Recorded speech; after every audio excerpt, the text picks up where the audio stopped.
এতদিন ভিডিওগুলো দেখে দেখে আমার মন টানতো আমিও কবে যাব বড় মায়ের কাছে। ফাইনালি বড়মশাইকে নিয়ে বেরিয়েই পড়লাম নৈহাটিতে বড় মায়ের কাছে। ওই যে বলে না, মা না টানলে যাওয়া যায় না, এটার সাথে আরও একটা কথা আছে, নিজের ইচ্ছে না থাকলেও কিন্তু মায়ের কাছে যাওয়া যায় না, তাই না বলো? তো যাই হোক, ডালাফালা নিয়ে একেবারে এগিয়ে চললাম, কারণ এবার তো লাইনে দাঁড়াতে হবে না।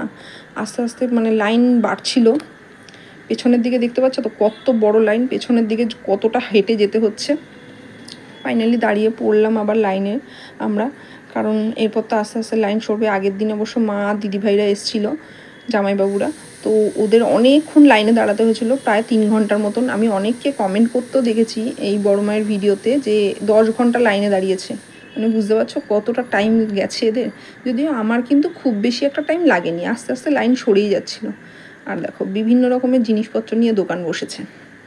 এই যে বড় মায়ের মন্দির, এই গেটটার ওপরেই বড় মায়ের ছবি। মানে মন আমার শান্তি।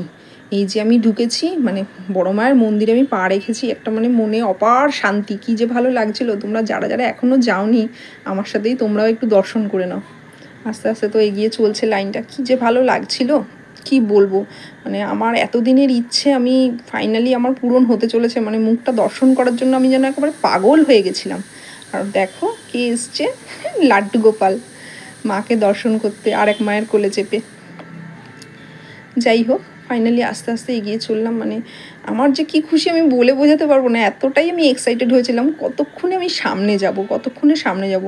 মানে আমি আরও ভেবেছিলাম কি ভালো করে ভিডিওটা করব, কিন্তু ওখানকার গার্ডরা না ভিডিও ফটো তুলতেই দিচ্ছিল না, কারণ এর জন্য তো ভিড় বাড়ছিল আর পেছনে আরও অনেক লোক ছিল, যার জন্য আমি ভালো করে ক্যাপচার করতে পারিনি। আমার খুব ইচ্ছা ছিল একটু ভালো করে মাকে তুলবো, কিন্তু হয়ে ওঠেনি সেইভাবে। যতটা পেরেছি একটু জুম করেই তোমাদের সাথে মানে তোমাদের সাথে একটু দেখালাম। কি মানে সামনে তো যেতে পারছিলামই না, আর সামনে গেলেও তো তখন পুজোটাও দিতে হবে না। আর এই যে পাশেই রাধা গোবিন্দ, সামনে গেলে তখন তো পুজোর জন্য ঠাকুরমশাই ডালা নিয়ে নেবে, দাঁড়িয়ে পুজো দিতে হবে। তো চলো, ছেড়ে তো আসতে ইচ্ছা করছিল না, বড়মশাই আমার আগেই বেরিয়ে গেছিলো এত ভিড়ের ঠেলায়। যাই হোক, ইচ্ছা না করলেও মাকে ছেড়ে আসতে হলো। তারপর ডালা ফালা নিয়ে সাজিয়ে গুছিয়ে এই ঘাটের এখানে চলে আসলাম। ঘাটের এখানে একটু সময় কাটালাম। দেখেছো তো এখানে সব গাড়িগুলো পার্কিং হয়েছে, আর এখান থেকেই সবাই স্নান করে তারপরেই এই যে গন্ডি কাটছিল, অনেকে গন্ডি কেটেছে। যাই হোক, ইচ্ছে তো ছিল লাঞ্চ করে ফিরবো, যদিও আমি পুজো না দেওয়া অবধি কিছুই খাইনি। একবারে পুজো দিয়ে তারপরে আমি ব্রেকফাস্টটা করেছি। মানে এমনকি জলটাও আমি খাইনি। আমার এতটা আমি মন থেকেই চেয়েছিলাম যে মাকে দর্শন না করে পুজো না দিয়ে আমি কিছু খাবো না। যাই হোক, এটা আমি রাখতে পেরেছি, এইটাই আমার কাছে অনেক। তো ফাইনালি তারপর বাড়ির পথ ধরলাম, কারণ প্রচণ্ড গরম বাড়ছিল, ছেড়ে তো আসতে ইচ্ছা করছিল না মাকে। যাওয়ার পথেও মানে মায়ের দেখো গেটটার দিকেই বারবার তাকিয়েছিলাম, এতটাই খারাপ লাগছিল আমার।